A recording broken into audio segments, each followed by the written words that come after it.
Hello दोस्तों, आप सभी दोस्तों का स्वागत है बिहार तक न्यूज चैनल में। तो देखिए दोस्तों, भोजपुरी के पावर स्टार पवन सिंह भैया जी का एक बहुत ज़्यादा मज़ेदार फिल्म है दोस्तों, जो फिल्म का नाम है प्यार मोहब्बत जिंदाबाद। और इस फिल्म में मेन किरदार के रूप में काम किए हैं भोजपुरी के पावर स्टार पवन सिंह भैया जी।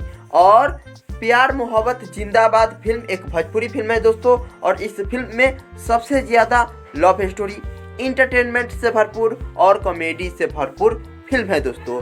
और ये फिल्म प्यार मोहब्बत जिंदाबाद फिल्म बहुत ज़्यादा पुराना फिल्म है दोस्तों, लेकिन बहुत ज़्यादा मज़ेदार और इंटरेस्टिंग फिल्म है दोस्तों। और ये फिल्म है दोस्तों वेब म्यूजिक यूट्यूब चैनल पर दोस्तों, तो आप सभी दोस्तों जाकर देख सकते हैं। बहुत प्यारा फिल्म है दोस्तों। चलिए दोस्तों, अब हम लोग अगले